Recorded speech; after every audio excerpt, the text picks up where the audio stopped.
Moments movie magic মোমেন্টসে আপনার সবাইকে স্বাগত জানাই। তো মুভি ম্যাজিক মোমেন্টসে আজকে আমি রিভিউ করতে চলেছি স্পাইডারম্যান ব্র্যান্ড নিউ ডে ছবিটা। তো টম হল্যান্ডের Spiderman brand new day MCU কি নতুন একটা বিগিনিং দিতে পারলো, নাকি বাকি স্পাইডারম্যান ছবিগুলোর মতো কোথাও এই ছবিটা পিছিয়ে রইল?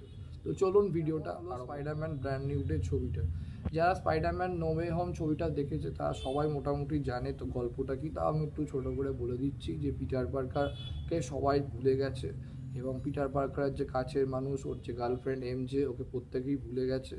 তো তাই জন্য পিটার পার্কার একটা তোমার দ্বন্দ্বের মধ্যে দিয়ে যাচ্ছে, আর সেই কারণে ওর মানসিক একটা সংগ্রাম হচ্ছে।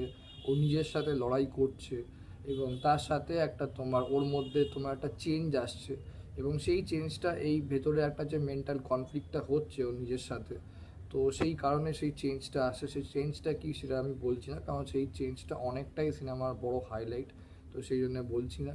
তো এইবার ওর মানে একাকিত্ব লোনলিনেস একটা কাজ করছে, তার সঙ্গে আবার একটা রেসপন্সিবিলিটিও আছে যে পিটার পার্কারের যাই হয়ে যাক, স্পাইডারম্যান হিসেবে আমার যে রেসপন্সিবিলিটিটা আছে সেটা আমায় করতে হবে, তাই সে কাজটা সে করে যাচ্ছে। তো এই হচ্ছে গল্প সিনেমা। তারপর আস্তে আস্তে কিছু তোমার ভিলেন আসে, সেই ভিলেনকে তোমার কীভাবে তোমার স্পাইডারম্যান থামাবে সেটা হচ্ছে গল্পটা।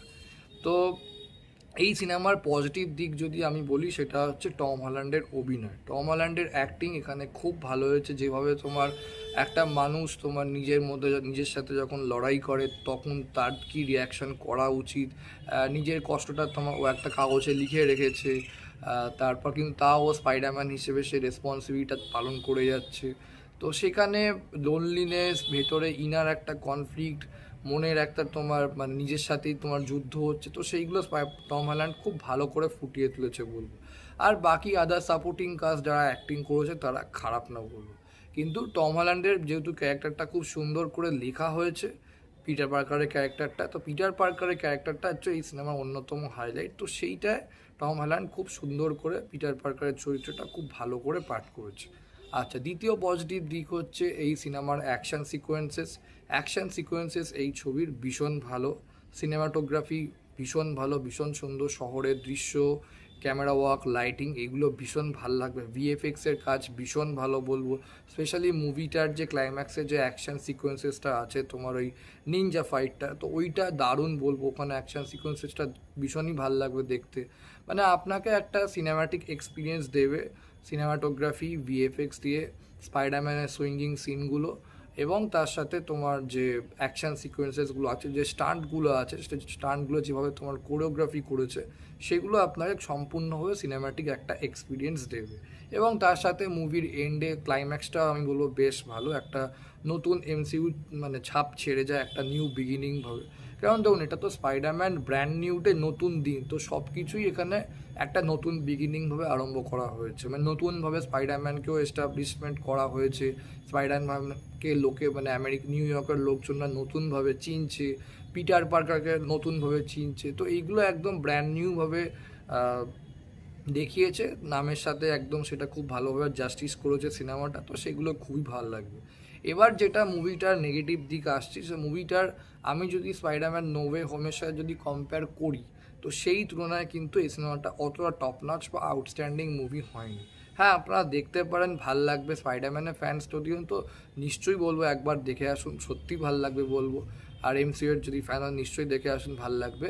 কিন্তু ওই মানে Spiderman no way home, Spiderman far from home, এই দুটো বইয়ের যে স্ট্যান্ডার্ড যে লেভেল ছিল, তার তুলনায় আমি বলবো কোথাও গিয়ে মুভিটা একটু ডিসঅ্যাপয়েন্টেড করে। তার এর কারণ, প্রথম আধ ঘন্টা মানে এই স্পাইডারম্যানকে এস্টাবলিশমেন্ট করতে, পিটার পার্কার ক্যারেক্টারটা ভালো করে, ওর যে কনফ্লিক্টগুলো এইগুলো এস্টাবলিশমেন্ট করতে, বা সেন্ট্রাল কনফ্লিক্ট মানে গল্পটার অনেকটা টাইম নিয়ে যায়। তো সেখানে কোথায় মানে পেসিংটা একটু স্লো লাগবে, ইভেন বলতে গেলে ইন্টারভেলের পরও মুভিটা একটু স্লো লাগতে পারে আমি বলবো। তো এই স্ক্রিন প্লেটা যথেষ্ট এনগেজিং হয়নি আমি মনে করি। আর পেসিংটা তো বললাম স্লো লাগবে। এডিটিংটা আমি বলবো বাকি যতগুলো স্পাইডারম্যান মুভি আছে সেই তুলনায় কোথাও একটু দুর্বল হয়েছে। এবং বাকি আদার সাপোর্টিং ক্যারেক্টার যেগুলো আছে তাদের ক্যারেক্টার ডেভেলপমেন্টগুলো, তাদের ক্যারেক্টারগুলো ঠিক প্রপারভাবে আমি মনে করছিলাম ইউজ হচ্ছে না। মানে স্পাইডারম্যানকে ধরুন, যে লোকটা সাপোর্ট করছে, ওকে হেল্প করে, তো সেই তার ক্যারেক্টারটা তো খুব ইম্পর্ট্যান্ট দেখায়, তো তাকে আরেকটু স্পেস দেওয়া, তার ক্যারেক্টারটাকে একটুখানি তার ব্যাক স্টোরিটা কী সেগুলো দেখালে না একটু ভালো হতো, সিনেমাটা একটু বেশি এনগেজিং হতো। আর তারপর যে মেন যে ভিলেনটা, তো সেও হুট করে তোমার অ্যাপিয়ারেন্স চলে আসে, তার স্ক্রিন প্রেজেন্স ভালো কিন্তু তাকে কোথাও সেই টাইমটা দেওয়া হয়েছে কম, এবং তার ক্যারেক্টারটাকেও সেইভাবে তোমার ইউটিলাইজ করা হয়নি বলবো। ইভেন বলতে গেলে পিটার পার্কার ছাড়া মানে আর এমজে আর ওর বন্ধুটা, এই তিনটে ক্যারেক্টার যদি আমি বাদ দিই, বাকি কোনো ক্যারেক্টারই ঠিক সেইভাবে তোমার প্রপার ইউজও হয়নি, সেভাবে ক্যারেক্টারগুলো ঠিকঠাক ডেভেলপও করা হয়নি, সেভাবে ঠিকঠাকভাবে লেখা হয়নি। মানে যে থ্রিলটা স্পাইডারম্যান নোবে হোমে ছিল, সেই থ্রিলটা কোথাও একটা স্পাইডারম্যান ব্র্যান্ড নিউডেতে একটু মিসিং হয়ে গেছে।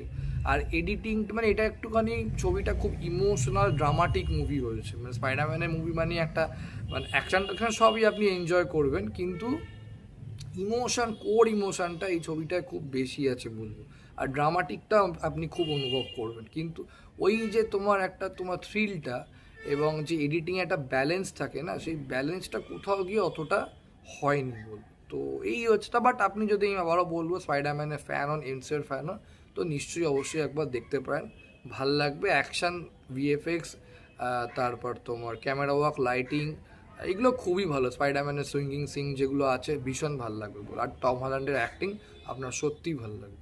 তো এই ছিল আমার Spiderman brand new day movie review.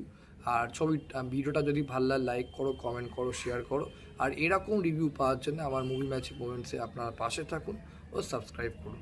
Thank you.